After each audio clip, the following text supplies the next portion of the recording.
Hi, Trish. Welcome to the Integrative Health Coach Success Podcast. Hi, Julia. Thanks for having me.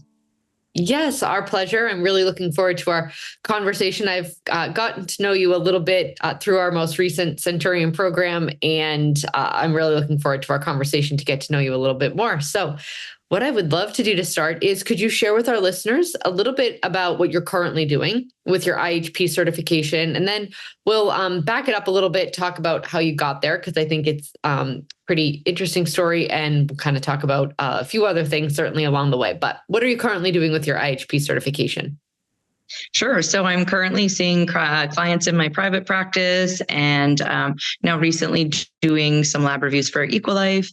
And I just love giving back the feedback. I still integrate my massage therapy and my registered health coaching in with it. So at the current moment, I am part-time, but I am pushing towards becoming full-time IHP shortly, hopefully within the next year or so. Anyways, that's my goal. That's great. So you're doing massage therapy and the IHP stuff. And how did you get started with IHP? Obviously, it sounds like you've been doing massage therapy far longer than that. Mm-hmm. Yeah. So I actually was going to go to med school, and then I had a car accident. So it didn't work out for me to do that. And then after a few years, I figured out that I still wanted to pursue something in that field. And it just honestly kept popping up on my Facebook weirdly. And I was going for neck surgery, and it was not a very good chance that I was going to have success with it. So just as a backup plan, I thought I better have something else. And my husband's like, just do it. You know what I mean? You'll be great. You've been through it. You've experienced that kind of, functional medicine stuff before. So go for it. So I did. And here we are. And I still am a massage therapist, thankfully, but I also am now pursuing my IHP career too. That's great. And so when your husband said you have experience with it, did you have a personal background with a functional medicine, or was it just something you loved because of massage therapy? Yeah, actually, I was pretty sick as a child. So, I mean, lots of different doctors with conventional medicine, didn't get me anywhere. Around 15 or so, my mom started trying to figure out where to take me. And she took me to somebody that was not quite functional med, but a little bit more into that kind of stuff. And then it wasn't until I was about 24 that I finally went to a doctor of osteopathy and did all the testing, that Equalife currently offers, and just really took that deep dive into figuring out what was wrong with me. And I mean, there was yeast overgrowth. I had thyroid issues. I had tons of heavy metals. So it's, definitely helped to have that kind of background into helping my clients as well. Yes. Yeah, absolutely. So your kind of niche specialty when it comes to the IHP stuff, is it more gut health and kind of some of the similar stuff that you went through? Yeah. Because I mean, I still am, still treating gut stuff, but I've battled it for such a long time that definitely is my passion to see people get better. And I really, truly do believe that everything belongs and starts in the gut. And so focusing on that and really working through, surprising how many people have mold. I mean, almost everyone I've talked to, or done testing on, they have some kind of a fungal overgrowth, with maybe yeast and bacteria too. So really great place to start. And then because I've struggled with hormones myself, and thyroid and whatnot, I also try to kind of specialize into that as well. Yes. Yeah. I think for just from a society standpoint, I mean, obviously as our world gets more toxic, which is getting more toxic by the day. But even as we just continue to live in modern day society, our nervous systems just get so affected, which allows for more of this stuff to kind of just take root. And I think our profession's just going to become more and more relevant as the years go on because of that, because people are just going to need answers beyond what conventional medicine can offer, because a lot of what's happening is not going to be fixed in that way. Yeah, absolutely. And this is kind of also why I was pretty, excited and very passionate about going down this road, was because, I see so many of my massage clients just struggling. And I mean, I can help them for the most part with, their different ailments and things like that, give them exercise rehab plans. But, if we can't correct what's going on the inside, the outside will never heal. So many people's, deep-rooted injuries or issues that aren't healing are correlated to something that's much deeper happening, that I like to encourage, people to take that deep dive and do those functional medicine tests and really try to prevent, future dis-ease in the body from happening. Yes. Yeah, absolutely. Because so much of chronic pain could simply just be inflammation. And the body manifesting inflammatory conditions through physical pain. And yes, you can, I mean, I have had similar experiences like with my jaw too, where like, yes, I get temporary relief, but if like the long-term work isn't being done, and the more root cause work isn't being done, it only lasts so long, right? And then you're kind of like right back to square one, which I think is a great segue into kind of our topic of the day, which is really how you can integrate different, health-based modalities. How can you, transition? We have a lot of IHPs that are personal trainers and IHPs, or massage therapists and IHPs, or, physical therapists and IHPs. And so I'm curious about what your experience has been like in kind of merging the two, right? And it obviously takes a portion of education, right, with your massage therapy clients about what you do in IHP. And maybe you even work with some IHP clients who you're like, oh, you could definitely, benefit from some lymphatic massage, or, right, I'm sure it crosses both ways. But what's your experience been like as far as, merging the two? I know it sounds like you're trying to kind of fully transition to IHP, but what's your experience been like with doing both?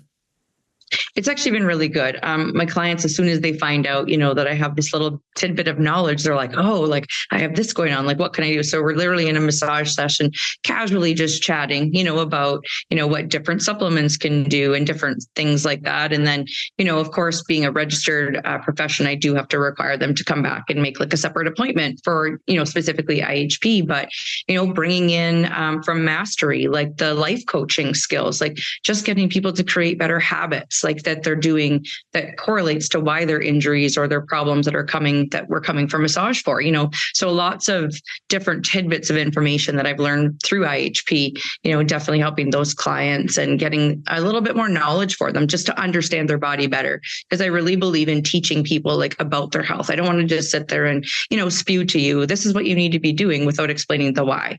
So, I mean, sometimes a whole session, we talk about magnesium and like how magnesium is a muscle relaxant and how it can help their frozen shoulder or, whatever. So yeah, it's pretty cool being able to bring them together.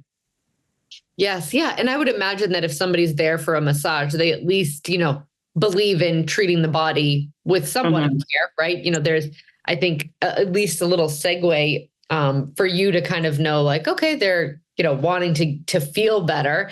And so it's almost like it's a great little market for you to be introducing what you do as an IHP, and not everybody, probably would be completely on board, but it's a great way to kind of merge the two.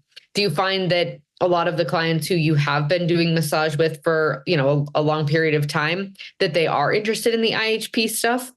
Yeah, actually, because I specialize in accident injury. So like I don't do relaxation massages at all. You have to have like a doctor referral to come and see me. So they have a lot of problems, right? And again, their problems stem from something so much deeper. And even just, working with them on the trauma and just like dealing with the trauma and healing that trauma, because that's correlated, to their injury as well. If we don't release the trauma, like your injury can never heal. So working on that respect and then helping them, give them the nutrient, that they might need to also help their healing, support their adrenals, support their stress levels, different things like that. So they tie together. Absolutely. And I would definitely recommend that anybody, that has another profession, that if they can bring the two together, I mean, it definitely helps you with clients too, just getting a better overall treatment for them. And that's kind of what I was hoping for. I wanted to be able to give them the best care possible. Mm-hmm. Yeah, I didn't realize it was just more like, accident trauma type massage, because that's like a whole other layer, right? I did so much like kind of deep dive like reading into the neuroplastic connection of basically like when you have an injury and you've had pain and it kind of goes beyond that 3 months, like the brain just like locks it in. And can kind of be, so the fact that you have a mastery background and, you talk about things like releasing the trauma, right? I feel like that's so important, because like, how do you kind of move past that neuroplastic brain, physical connection that can kind of get locked in so tightly and kind of become someone's identity, right? I guess it's not a whole lot different than when we talk about, people having like long-going health issues and that becoming their identity and helping them shift like, no, you're not like the tired, sick person anymore. You can be healed, right? Like it's just the birth is such a powerful, powerful thing. Yeah, mindset is huge. And I mean, like a lot of the times I do have to bring in my own story, about my own injuries, my car accidents, the different health things I faced since I was little. And then people just get a better understanding and they're like, oh, she's been there. She understands me. So it's not like I'm just preaching out all kinds of things to them, because I do have that really good connection with my clients and being able to like help them see that there is a light at the end of the tunnel. I've been there, right? And I have seen that light myself. I'm not quite there, still working, but I mean, I'm getting there for sure. Yes. Yeah. And I mean, that's the power of our story. We talk about this in Mastery. We talk about it all the time and all the different ways that IHPs kind of all come together. Our stories tend to be what gives us the passion to help others, but it also is the source of inspiration for people who kind of can't see their way out yet. We're able to kind of through our story be their guiding light. And I think that it can be so powerful. Yeah, the connection, I think, is the biggest thing. I mean, I think if people are having an issue like retaining a client or just, getting even that initial connection, like it really is about trying to find something on their level that, you guys meet and they get you and you get them kind of thing. Yes, absolutely. But I've said it before. I think in some of our Q&As, which is that clients don't necessarily care how much you know until they know how much you care, because so many people are just starving for that connection, the ability to be vulnerable, seen, heard. I mean, it's very rare that like a client's first thank you to me is like, oh, thank you for the magnesium. It's always thank you for listening.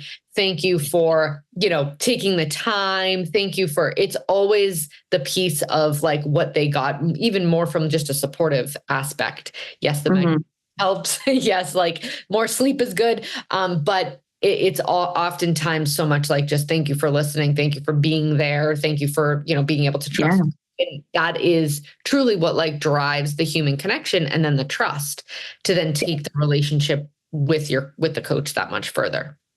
Yeah, absolutely. I mean, like with that connection, I mean, the people start to trust you, right? And then they're believing that you believe in them. And I will be honest, I am horrendous for sticking to my time when it comes to a consult, because like when it's my personal client, because I just go into, and if like I do a 30-minute free intro for everybody, via Zoom, my local clients, of course, in person.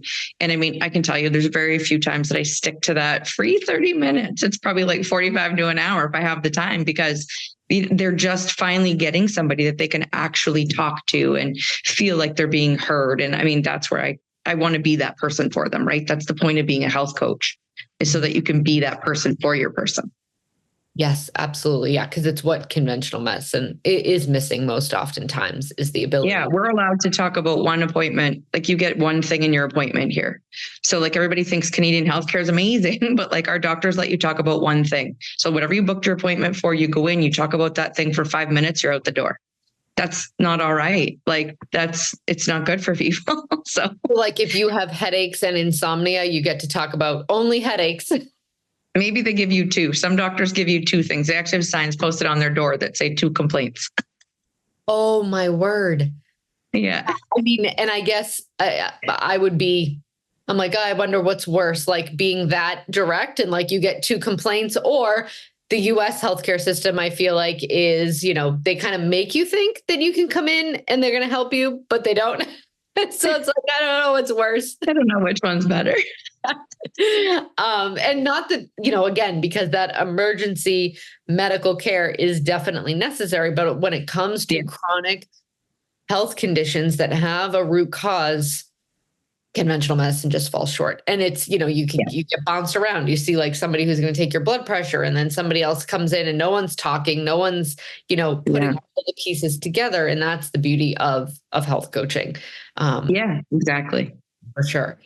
Okay. So I'm curious a little bit about, so when you're because I think a lot of IHPs listening, they may be in the space where they're like, yes, I'm doing, this, I'm doing personal training, or I'm doing physical therapy or massage therapy. And I do want to transition to something like IHP full time. What does that kind of look like for you as far as, timeline, or have you kind of just been naturally transitioning? Do you have, specific timelines that you're trying to stick to? Everybody would kind of be different, I'm sure, with what their goals are, but how has the transition from one to another looked like for you? In the beginning, definitely tough, because I do about a 50-hour-a-week massage week. That's my normal. So, I mean, where am I going to fit these IHP clients, right? But the good thing is in the beginning, you're not that busy. So I would just chuck people in, work late. I definitely work Saturdays and Sundays quite often. So it is kind of finding that work-life balance for sure. But now that I'm, pushing towards retirement, hopefully 2026, I'm going to be retired from massage because I've done it for 25 years. So I'm just like reducing. So now I have, a 3 or 4 hour block, a few days a week that I dedicate to just IHP clients, or doing the lab reviews, or just doing the computer work side of it, right? Because that, of course, takes time making the plans. And then I've taken Fridays off completely from massage to deal with, whatever I have to. We have 5 businesses between the two of us, my husband and I. So I also do a whole bunch of stuff for his businesses too. So Fridays are like a slush day for me. So if I have IHP clients, they get priority. But if I don't, then I do something else. So yeah, that's kind of how I've been doing it anyways. I don't know if that works for everybody, but you can't just throw away your other income, right? You can't throw away something that's like steady and constant for the last 20 something years to just like take that leap of faith and be like, well, I'm going to jump 2 feet in and hope it's fine. I mean, it has been fine. It's been great. I mean, I'm lucky that way, I guess, but definitely for everybody else, it takes time. It's been 2021, I became an IHP too. So, I mean, it's been a few years that I've been working on this. So. Yes. Yeah. And I think it's, again, nice to have like that funnel of, clients that you're already seeing clients, right? You already have that ability to like talk and introduce what you're doing to a portion of people. So it probably gives you at least a platform, right, to transition from somebody who's like going from, corporate America, say, to doing IHP, right? There's not like that much of a, common ground there. But yes, I think so many people think that like they just have to go from like one to the other. And like that can kind of be scary for some people, especially if you need an income. And so doing, a few appointments after, your full-time job or on the weekends and trying to build that business, slowly on the side, I think is such a realistic way to do it for so many people, because they're able to, put it in where it works and then slowly transition out when, the clientele gets built up enough. Yeah, that's the great thing. I mean, you make your own schedule, right? So, I mean, like you're in control of how much, how little. That work-life balance, has to happen somewhere. So, I mean, if you can grind it out, I would say in the very beginning, and just put that extra time in. I know it's not the greatest for us to get a little bit of stress, but I mean, it still works itself out. And like, we have all the tools, that we can work on our stress levels and support our bodies while we're doing this kind of thing, because we know what to do. So, I mean, it helps for sure. Yes. And having kind of knowing that it's not forever, right? If you have a transition plan, like you're not just grinding like this for, the next 20 years, okay, I'm going to do this for a period of time. I always say like, I can do anything when I know there's an end in sight. Kind of not having an idea of like, okay, when is the stress level going to drop? Can be a little bit, more overwhelming for people. So having a plan of, okay, I'm going to do this for this amount of time. And then the goal is to transition out, from massage therapy to full IHP by, like you said, I think you said 2026, in having, right? Is that what you said? 2025? Yeah. 26. I'm like, oh my gosh, that kind of sounds like it's so far away, but it's not. It's only a year and a half. I know. Someone just said 2025 to me the other day, and I'm like, oh my gosh, I don't know why 2025 sounds so much different than 2024, but it does. And it's not that far away. Well, and my driving force is that like with massage therapy, I'm locked into my office, right? Like I have to see people in person. I have to be there. Like, I mean, next year I'll be 50. So like, I want to be like out, I want to be vacationing and like retired, and then be able to do still IHP from maybe the Caribbean. When we go on our cruises, I book clients and I sit on my balcony of my cruise ship and I do like a consult in the middle of the Caribbean or wherever I might be. You know what I mean? So that was also my driving force, was that, as I start getting older, I really want to be not in an office. Yes. Yeah. When I was personal training, I always said like the only downside to personal training was that I had to physically be there. This Yeah. was COVID. Now personal trainers that, use Zoom and whatnot, but that is a huge, huge, huge benefit of IHP is that it is a beautiful career that you can kind of, I agree. I think working on some people might be like, oh, you should completely unplug. But when you love what you do, doing it like here, I mean, what's better than doing a consult on a balcony in the middle of the ocean, right? And it's 90 minutes out of your whole 12-hour day, right? And that like, now you're going to do whatever after that. Yeah. Love what you do. You're not working, right? Like it's not stressful, it's not work. And being able to kind of do it here and there while you're in a beautiful place. Yeah. I mean, the flexibility is incredible in that sense. It's funny that you say the love what you do too, because I literally just had a longtime massage client that she finally decided to like dive into the hormones and work on them. And, when we're doing her consult and we're done, that's what she said to me. Exactly what she said to me. She's like, you love this, don't you? I'm like, totally love it. She's like, I can tell. So it was like, it was good to get that feedback, you know what I mean? And like have somebody actually recognize that, yeah, you know what, I do love doing this stuff. So I do want to transition into it because it's just me. Yes. Yeah. What a beautiful, like, what's a better compliment, right? Right. Like, Yeah, for sure. Somebody being able to see and recognize your passion, because I think that's what we all aim to do, is kind of use our passion as a driving force for others. And so beautiful that she was able to like recognize it and chose to articulate it to you. But that's like, what a compliment in my opinion. And at the same token, she's like, please tell me you're not going to like cut me though. And I'm like, what? She's like, from massage, like, please tell me you're not going to fire me as a client. I'm like, I'm not firing anybody yet. You guys just might have to wait a little longer. And I don't plan to fully retire from massage. I actually still really love it. My neck doesn't love me doing it though. So, I mean, even though I've had surgery and it kind of got fixed, it's still not great. So I'm just probably going to I'm not going to lie, a couple massages a day won't be out of my character to still keep doing even after I've retired. Yes. Yeah. But again, that's just, that goes to show you that like it truly is your passion. Love what you do. I talk to friends all the time who think, they want to do something like this. And, as far as like IHP is concerned, and I have two specifically that I was like, this is all you talk, like, this is the only thing you want to talk to me about. Like, you love this.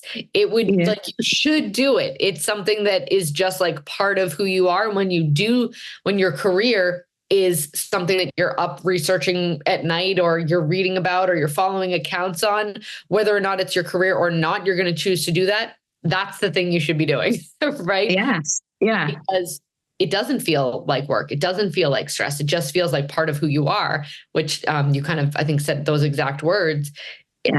And your clients can feel that. They know it. They feel it. They understand that like you're operating from a place of utter passion. Mm-hmm. Yeah, 100%. I mean, I find pretty good feedback from most of my clients, even if they're not massage clients, like they just feel finally heard, which is, that's in itself is exactly why we're here. So. Yes. Yeah, absolutely. So if we had like somebody listening who is wanting to, transition, or is, doing two things and is thinking, oh, I'm like, not sure if I can do the whole IHP thing full time. Do you have like a piece of advice as far as like strategy, or, just any kind of advice for somebody who thinks that they want to go from one thing to IHP, and kind of do it full time? I would just say, just do it. Just go for it. I mean, we all have to take chances, right? If we don't take the chances, then you're going to be stuck exactly where you are, wondering, should I have did it? What would have happened if I would have done it? So absolutely, just take that first initial step. What's the worst that can happen? If you decide that's not for you, you learn a whole bunch of great information on how to help yourself, if nothing else. And I mean, as far as transitioning out of careers, I mean, I realize some employers, it might not be as easy, to find that, financial recoupment with, having to leave a job that's not flexible to be able to do it. So I get it could be a little bit scary, but in the meantime, find some other little fun job to make you some extra money of something that you like always wanted to do. But, that was absolutely something that you just didn't think maybe financially, or it wasn't a good enough job or whatever while you transition, because it's definitely a little bit bumpy. It takes some time. If you have support from others, that's obviously amazing, but it does take time to build up a clientele. So, you have to be a little bit patient. Maybe for some, if you can save and get a little bit of reserves stored. But like I said, do what I do, like work evenings, work weekends. People are always flexible with those kinds of times, right? Because it's after work. People are free on weekends, so they're fine with those times too. And it gets you started. Yes. Yeah. I can imagine that people would love weekend. I'm sure in Equal Life, people are always looking for weekend times because that's when they don't have to work. We don't offer weekend times, but they're not working, right? And so it's a good time. That's when people get their hair done or their nails done or their, so yeah, being able to offer weekend times, I'm sure would be appealing. And like we said before, if like, okay, I'm not going to be working 7 days a week forever. This is just a means to an end.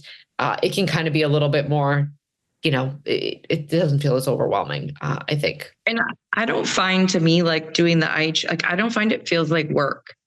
So I don't know if that makes sense to others, but like, I literally don't feel like I'm working. Cause again, I think because I just enjoy it. Like, I read medical journals for fun, which probably people don't do that, but I like that. You know what I mean? That's why I was going to go to med school. So, like, I enjoy that. So for me, like, I literally would work a 16, 18-hour day doing this if I had the time or the clients to do that with, because I just find it's not stressful for me. I just enjoy talking with the people and helping them. And then at the end, like, make my plans up. You just feel like you've accomplished so much once you finish a day.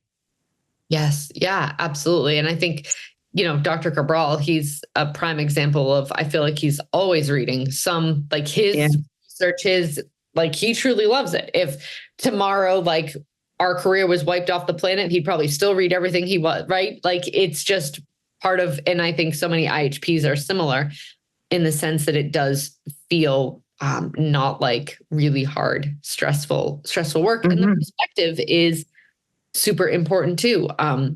I think I shared on my solo show how when, I stopped doing what I was doing, I thought that if I had more time for like me and less time working, that my stress levels would be lower. I didn't realize how much joy and how much really just fulfillment I was getting from my daily work. I knew I loved my job, but I thought that I needed more time.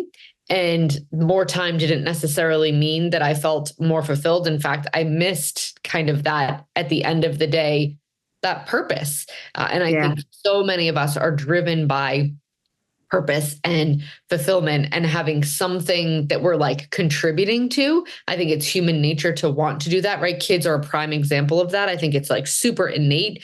They want to, help. My toddler, like if I tell him to put something in the trash, he puts it in the trash and then it's like clapping and jumping. He's like, yay. And nobody has given him that feedback. We're like, thanks, buddy. Third kid. But he's just like, I completed the task. I think there's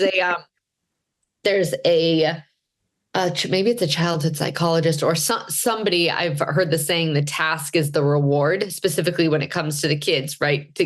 But I think adults we're just kids in big bodies with more experience. And I think it still can be that like the task can be the reward, right?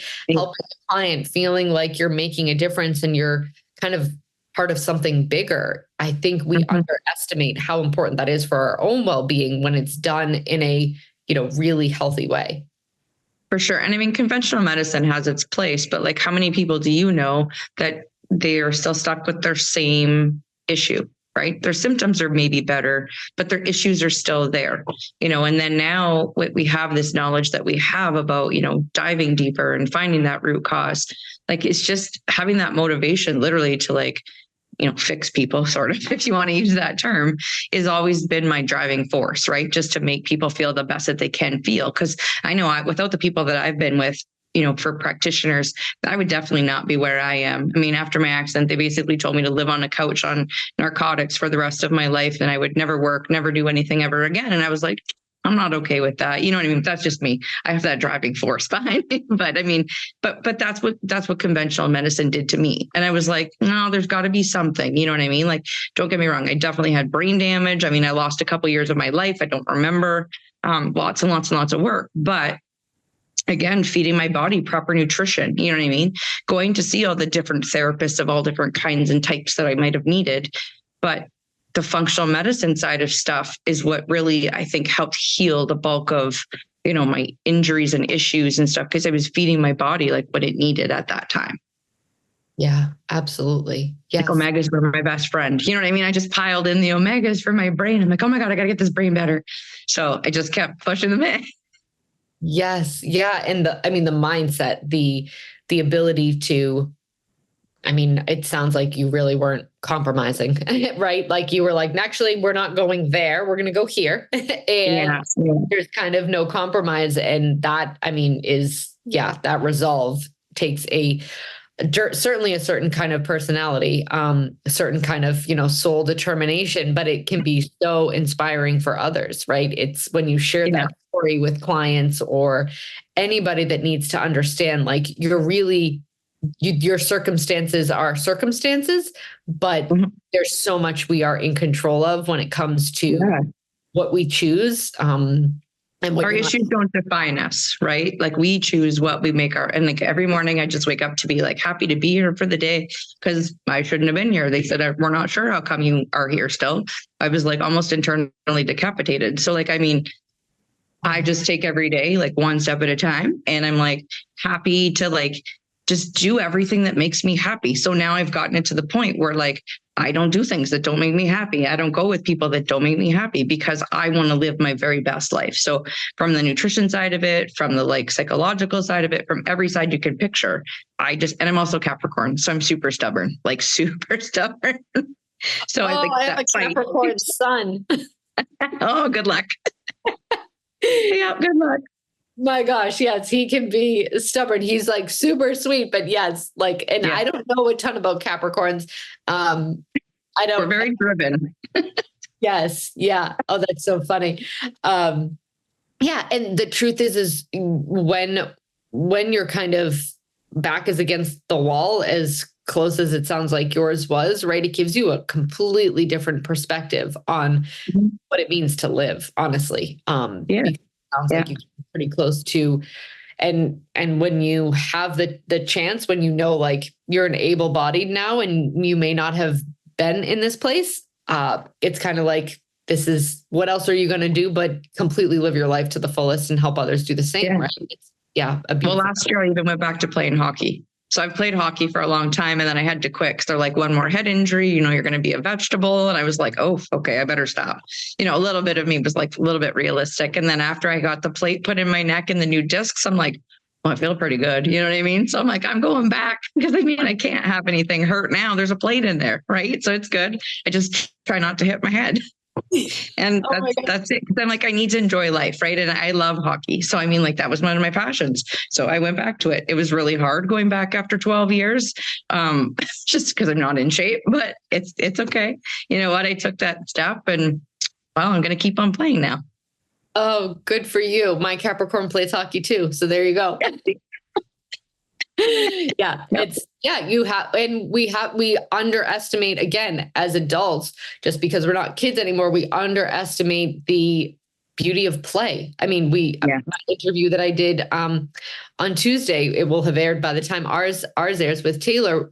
She says, I asked my clients, like, what do you do to play, or what do you do for joy? And so many of them look like deer in headlights, because I think because we're adults, like now we're in this serious phase of life, right? And so many forget that play is still an important part of our soul, our being, our everything, our health, really. It's kind of an ongoing joke now with all my clients, all our friends. They're like, where are you off to this weekend? Because we are those people. We don't have kids. So we are those people that well, I'm away right now. And still doing my Zoom. I still got some meetings, coming up, but it's just like what it is. We work hard, we play hard, because I mean, you need to have that. Like so many of my clients, they go to work all day. Maybe they have their kids to have to worry about after work. And then they just like crash on the couch or like grab their phone, or, you know what I mean? And I'm like, okay, but there has to be something else that you can do, that either like relaxes you or like you enjoy doing, like find that passion, right? And it doesn't mean you have to go out and play hockey, but like you should still find something that you thoroughly enjoy doing. Yeah. Yes, absolutely. Yes, because that fills you up rather than just distracts you, right? I think so many, we can kind of like use phones, like people will think like, oh, I am relaxing, right? But it's more of like this disassociation, distraction, relaxation. Yes. It's not actually something that's like filling you up. It's just like pushing something else aside. And I think there's a huge difference for sure. Yeah. Yeah. Thank you so much for being a guest on the Integrative Health Coach Success Podcast. This was such a great interview. I think, people listening who are thinking about transitioning or even doing two things at once will have found it so beneficial, and so much wonderful stuff that you shared. Thank you for sharing your story. I think it's incredibly powerful to know that like you can go from the depths of physical, because we've had a lot of clients talk about their health issues, right? But you had real physical ramifications. And thank you for sharing your story. It's quite powerful. I appreciate you being here. Thank you so much for having me. It was totally my pleasure. Thanks so much, Trish. We'll talk to you soon. All right. Bye-bye.